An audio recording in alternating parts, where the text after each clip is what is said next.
तो आज के वीडियो लेक्चर में हम जो टॉपिक आपका डिस्कस करेंगे वो है टाइप्स ऑफ सर्किट एलिमेंट्स। तो बेसिकली कितने टाइप के सर्किट एलिमेंट्स होते हैं? तो तीन।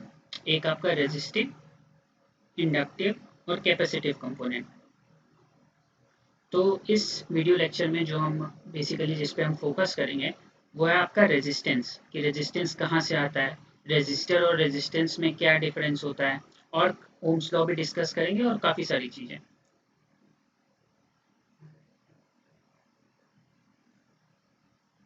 तो रेजिस्टर क्या होता है? तो रेजिस्टर बेसिकली एक डिवाइस होता है और जो रेजिस्टेंस है उसकी प्रॉपर्टी होती है। तो अगर terminal voltage across device linearly proportional होता है करंट के, ठीक है, अगर टर्मिनल वोल्टेज जो वोल्टेज है वो लीनियरली प्रोपोर्शनल होता है करंट के जो फ्लो कर रहा है थ्रू द एलिमेंट, तो हम क्या उस एलिमेंट को हम रेजिस्टर कहते हैं। तो ये डेफिनेशन होती है रेजिस्टर की। अगर टर्मिनल वोल्टेज उस एलिमेंट के अक्रॉस लीनियरली प्रोपोर्शनल होता है करंट के, तो हम ऐसे एलिमेंट को रेजिस्टर कहते हैं। तो रेजिस्टर जो होता है आपका डिवाइस होता है।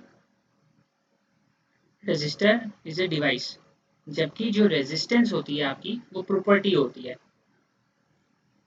रेजिस्टेंस आपकी प्रॉपर्टी होती है। तो रेजिस्टेंस क्या होती है? तो देखिए, मटेरियल में कुछ कैरेक्टरिस्टिक बिहेवियर होता है जो रेजिस्ट करता है फ्लो ऑफ इलेक्ट्रिक चार्जेस का। अब ये बिहेवियर डेवलप कैसे होता है इसकी भी बात करेंगे। तो ये फिजिकल प्रॉपर्टी जो होती है कि ability to resist the flow of current, या बेसिकली जब भी करंट फ्लो हो उसको उसके फ्लो को रोकने की जो क्षमता पैदा होती है किसी भी मटेरियल में, उस प्रॉपर्टी को हम रेजिस्टेंस कहते हैं। तो ये काफ़ी इंपॉर्टेंट बात है कि रेजिस्टर एक डिवाइस होता है जबकि रेजिस्टेंस एक प्रॉपर्टी होती है उसकी, ठीक है, डिवाइस की प्रॉपर्टी होती है रेजिस्टेंस। अब रेजिस्टेंस जो है आपका वो रिप्रेजेंट किया जाता है सिंबल आर से, ठीक है। तो सपोज कीजिए कोई मटेरियल है जिसकी इसको मैं थोड़ा ऊपर कर देता हूँ।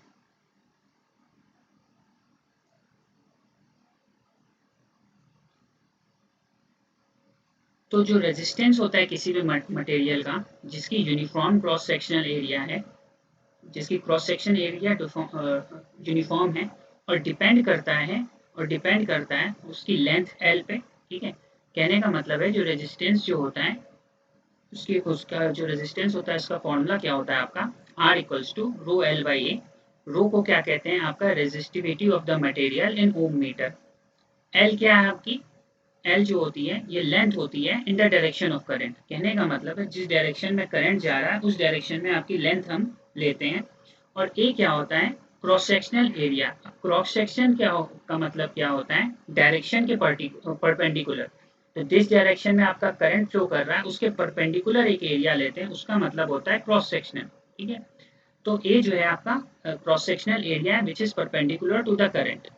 तो ये रेजिस्टेंस का फॉर्मूला होता है जो आपको याद रखना है, which is R equals to rho L by A. Rho जो पैरामीटर होता है इसका रेजिस्टिविटी कहते हैं और इसकी जो यूनिट होती है वो ओम मीटर होती है, ओम मीटर।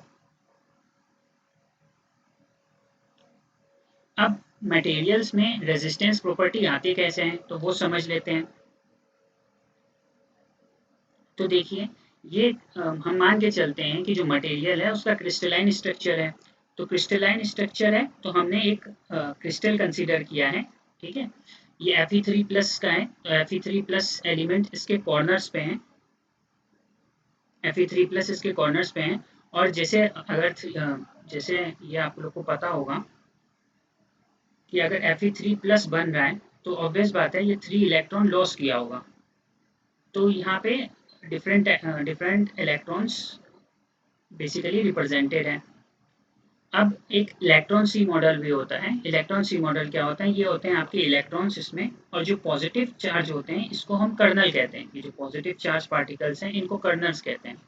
और जी Fe3+, ऑब्वियस बात है +3 चार्ज कैसे बनता है, जब हम 3 इलेक्ट्रॉन्स डोनेट करते हैं आपका, तो Fe3+ जो है आपका बनता है।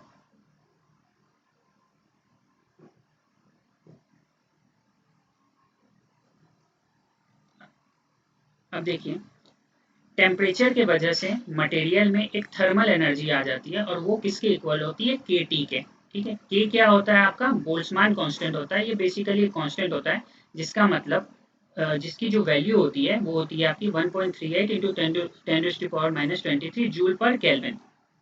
तो टेम्परेचर की वजह से मटेरियल में थर्मल एनर्जी होती है which is equals to kT। तो टेम्परेचर की वजह से ये मटेरियल में थर्मल एनर्जी आती है और k जो होता है बोल्ट्जमान कांस्टेंट होता है। बोल्ट्जमान कांस्टेंट की वैल्यू 1.38 इंटू 10⁻⁻23 जूल पर केल्विन। अब इसकी वजह से क्या होता है, थर्मल एनर्जी की वजह से क्या होता है वो देखते हैं कि थर्मल एनर्जी की वजह से क्या होता है, जो कर्नल्स होते हैं या जो पॉजिटिव आयंस होते हैं ये अपनी पोजीशंस पे ऑसिलेट करते हैं। तो जब ये अपनी पोजीशंस पे ऑसिलेट करते हैं तो जब इलेक्ट्रॉन मूव करता है तो उसको हिंड्रेंस आती है, ठीक है। जैसे जब इलेक्ट्रॉन मूव करेगा और ये आपके जो पॉजिटिव चार्ज पार्टिकल्स हैं ये अपनी मेन पोजीशन पे ऑसिलेट करने लग जाएंगे। तो इलेक्ट्रॉन जब मूव करता है तो उसमें हिंड्रेंस आती है और जो इलेक्ट्रॉन है कोलाइड करता है कर्नल से, जिसके वजह से क्या होता है, फ्लो ऑफ इलेक्ट्रॉन में अपोजिशन आता है।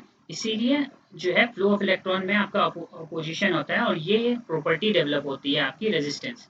देखिए फ्लो ऑफ इलेक्ट्रॉन में जो है अपोजिशन आता है, ठीक है, there is opposition in the flow of electron. तो होता क्या है फिर से मैं एक्सप्लेन कर देता हूँ। थर्मल एनर्जी की वजह से जो कर्नल है आपके ऑसिलेट करते हैं, आपकी मेन पोजिशन पे ऑसिलेट करते हैं। तो उसकी वजह से क्या होता है, इलेक्ट्रॉन जो है जब मूव कर रहा होता है तो कोलाइड करता है इन्हीं पार्टिकल से, जिसकी वजह से एक अपोजिशन आता है इलेक्ट्रॉन के फ्लो में। अब करंट को हम कैसे डिफाइन करते हैं, करंट आपका होता है I equals to D Q by D T, rate of flow of charge with respect to time.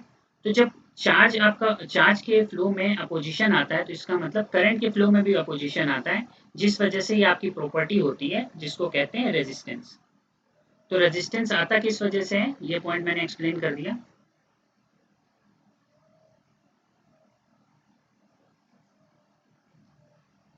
Next देखते हैं आपका,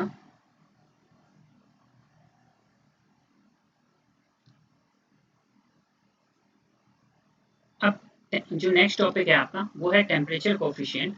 तो देखिए रेजिस्टिविटी जो होती है आपकी उसका फॉर्मूला होता है 1/n/e म्यू।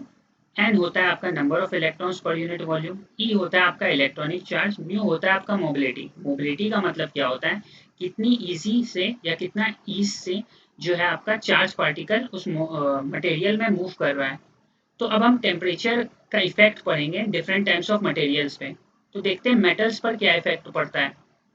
तो मेटल्स में क्या होता है, इन कर्नल की ऑसिलेशन की वजह से मोबिलिटी डिक्रीज करती है जैसे टेम्परेचर इंक्रीज करता है।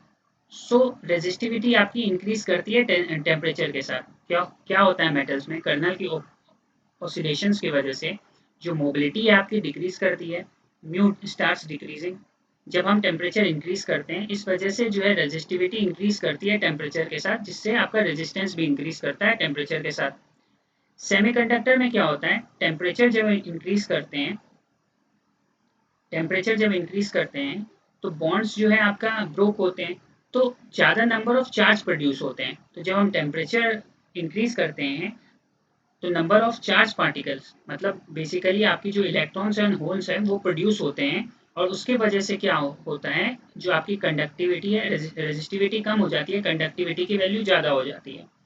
तो सेमीकंडक्टर्स में ऐसा भी होता है कि जैसे टेम्परेचर बढ़ाते हैं लेकिन इसमें क्या होता है कि आपके नंबर ऑफ चार्ज पार्टिकल्स ज़्यादा प्रोड्यूस हो जा रहे हैं, ठीक है। मोबिलिटी कम होती है but number of charge particles जो है ज़्यादा प्रोड्यूस होते हैं इन कंपैरिजन टू मोबिलिटी के डिक्रीज से। इसलिए टेम्परेचर बढ़ाने पे जो आपके इलेक्ट्रॉन्स और होल्स हैं वो ज़्यादा प्रोड्यूस हो जाते हैं। तो जो आपका सेमीकंडक्टर मटेरियल रहता है उसमें टेम्परेचर बढ़ाने पर आपकी रेजिस्टिविटी कम हो जाती है और कंडक्टिविटी इंक्रीज कर जाती है।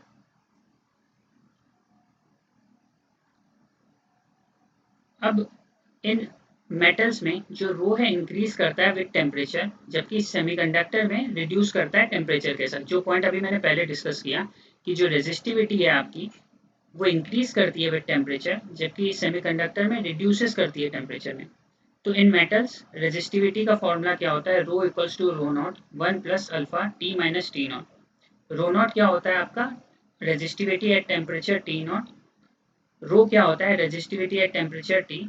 अल्फा क्या होता है? Temperature coefficient of resistance which is in per degree centigrade. ये डिफरेंट टर्म्स जो इस फॉर्मूले में यूज हुए हैं उसके मीनिंग है कि रो नॉट आपका क्या हो गया? Resistivity at temperature T not. Rho क्या है? Resistivity at temperature T. Alpha क्या है? Temperature coefficient of resistance. तो ये रेजिस्टिविटी के टर्म्स में ये फॉर्मूला था। अगर रेजिस्टेंस के टर्म्स में फॉर्मूला देखें ये तो क्या हो जाता है आपका? R equals to R not one plus alpha delta T. R equals to R not one plus alpha delta T. R क्या होता है? Rho L by A. और अल्फा जो है डिपेंड करता है आपका मटेरियल के ऊपर, मटेरियल टू मटेरियल डिपेंड करता है। कॉपर के लिए जनरली ये जो वैल्यू है होती है 0.045 पर डिग्री सेंटीग्रेड होती है कॉपर की। तो डिफरेंट मटेरियल्स की डिफरेंट होती है। अब रेजिस्टेंस जो है हीट क्यों प्रोड्यूस करता है वो भी देख लेते हैं। तो जब वोल्टेज हम अप्लाई करते हैं किसी भी मटेरियल के अक्रॉस, देखिए सपोज कीजिए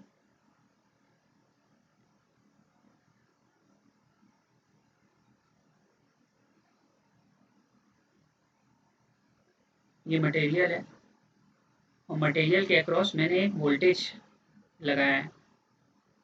ये मटेरियल में आपके इलेक्ट्रॉन्स, ये इलेक्ट्रॉन्स और ये कर्नल्स, तो इलेक्ट्रॉन्स ही मॉडल से देख रहे हैं हम ये। तो जब हम वोल्टेज अप्लाई करते हैं किसी भी मटेरियल में तो एक इलेक्ट्रिक फील्ड भी सेटअप होता है। तो देखिए जब हम वोल्टेज अप्लाई करते हैं किसी भी मटेरियल के अक्रॉस एक इलेक्ट्रिक फील्ड प्रोड्यूस होता है।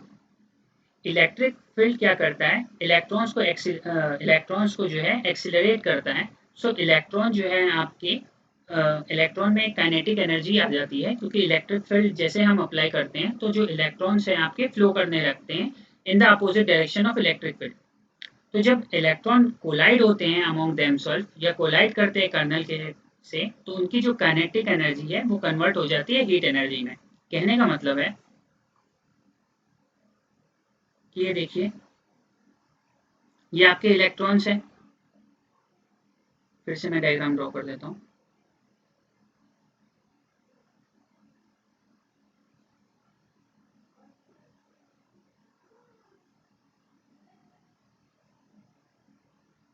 ये आपके इलेक्ट्रॉन्स हैं।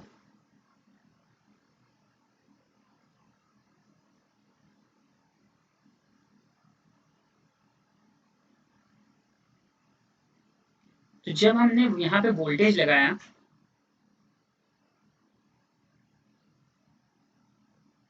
वोल्टेज उसकी वजह से एक इलेक्ट्रिक फील्ड सेटअप हुआ। इलेक्ट्रिक फील्ड के सेटअप होने से क्या हुआ? जो इलेक्ट्रॉन्स हैं इसके अपोजिट डायरेक्शन में फोर्स लगता है। तो क्या होता है? ये इलेक्ट्रॉन्स जो हैं ये तो मैंने यहाँ पे कम दिखाए हैं बट इलेक्ट्रॉन्स जो है काफ़ी ज़्यादा रहते हैं किसी भी मटेरियल में। तो ये जो इलेक्ट्रॉन है खुद से तो कोलाइड करते ही करते हैं, साथ में जो पॉजिटिव आयंस रहते हैं या कर्नल्स इनसे भी कोलाइड करते हैं। तो इनकी वजह से क्या होता है? एक जो इनकी काइनेटिक एनर्जी होती है वो हीट एनर्जी में कन्वर्ट हो जाती है। क्योंकि काइनेटिक एनर्जी ये कैसे प्रोसेस कर रहे हैं? जब हम वोल्टेज लगा रहे हैं किसी भी मटेरियल के अक्रॉस तो इनमें एक काइनेटिक एनर्जी आ जाती है क्योंकि आप एक फोर्स लगा रहे हैं इलेक्ट्रॉन्स पे अपोजिट डायरेक्शन में, जिसकी वजह से एक काइनेटिक एनर्जी इन इलेक्ट्रॉन्स में आ जाती है। अब ये जब आपका कोलिजन होता है इन इलेक्ट्रॉन्स के बीच प्लस ये जो पॉजिटिव आयंस है इनके साथ भी कोलाइड करते हैं तो ये जो काइनेटिक एनर्जी है आपका जो है आपकी हीट एनर्जी में लॉस हो जाती है।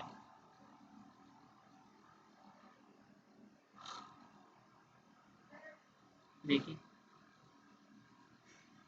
यही रीजन होता है कि जो इलेक्ट्रॉन्स जब कोलाइड करते हैं अमॉन्ग देमसेल्व्स या कोलाइड करते हैं कर्नल्स के साथ तो उनकी काइनेटिक एनर्जी है कन्वर्ट हो जाती है हीट एनर्जी में।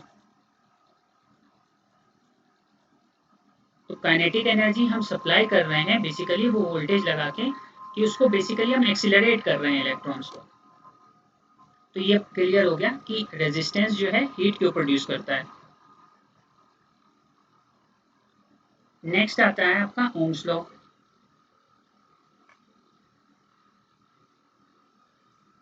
तो ओम्स लॉ क्या होता है? एक मिसकंसेप्शन होता है ओम्स लॉ में कि V is proportional to I which is V equals to RI। ये बिल्कुल एब्सोल्युटली रॉन्ग है, ऐसा नहीं होता। तो ओम्स लॉ का एक स्टेटमेंट क्या होता है? जब वोल्टेज अप्लाई करते हैं हम अक्रॉस ए कंडक्टर तो जो करंट फ्लो होता है कंडक्टर के अक्रॉस वो प्रोपोर्शनल होता है वोल्टेज के at constant temperature which is very important point कि ये तभी फॉलो होता है जब आपका टेम्परेचर कांस्टेंट हो जाता है। So I is proportional to V। क्योंकि वोल्टेज जब हम अप्लाई करते हैं अक्रॉस ए कंडक्टर तो जो करंट फ्लो होता है वो प्रोपोर्शनल हो जाता है वोल्टेज के। So I is proportional to V, I equals to B, जो ये प्रोपोर्शनलिटी कांस्टेंट आता है 1/r, so V equals to I R. ठीक है। ओम्स लॉ को एक और फॉर्म में लिखा जाता है जिसको कहते हैं point form of Ohm's law, तो which is J equals to sigma E. ठीक है। सिग्मा क्या है, होता है आपका, सिग्मा होती है आपकी conductivity which is 1 upon resistivity. J क्या होता है, करंट डेंसिटी। करंट डेंसिटी क्या होती है, करंट अपॉन एरिया। ई आपका इलेक्ट्रिक फील्ड में है जिसकी यूनिट वोल्ट पर मीटर में होती है। तो इसको पॉइंट फॉर्म क्यों कहते हैं, क्योंकि ये लॉ किसी भी पॉइंट पे हम अप्लाई कर सकते हैं इन द कंडक्टर। ठीक है, इस वजह से इस रिप्रेजेंटेशन को पॉइंट्स फॉर्म कहते हैं ओम्स लॉ की।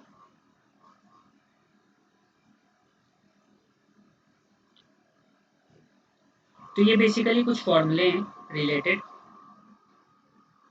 ये एक बार आप लोग गो थ्रू कर लीजिएगा। ये हालांकि मैंने अपनी क्लास में भी करवा रखे हैं, इसलिए फॉर्मूले पे मैं ज़्यादा डिस्कशन नहीं कर रहा हूँ। किसी को किसी भी फॉर्मूले में दिक्कत हो तो वो कमेंट सेक्शन में पूछ सकता है। जैसे आपका P equals to V into I होता है, so P equals to V को लिख सकते हैं आई इंटू आर। तो पावर का फॉर्मूला क्या होता है, दो फॉर्मूले होते हैं, एक आई स्क्वायर आर और दूसरा वी स्क्वायर बाय आर। अब वर्क डन क्या होता है आपका, वर्क डन या एनर्जी 0 से T P D T, power को अगर हम इंटीग्रेट करते हैं 0 से टी तक तो वो आपका वर्क डन होता है। अब पावर को लिख लो I square into R into D T, तो वर्क डन क्या हुआ, आई स्क्वायर आर टी, या वर्क डन को हम एनर्जी भी कह सकते हैं। और ये जो ओम्स लॉ का स्टेटमेंट है, ठीक है, जो यहाँ लिखा हुआ है आपका, तो इसका एक बार गो थ्रू कर लीजिएगा।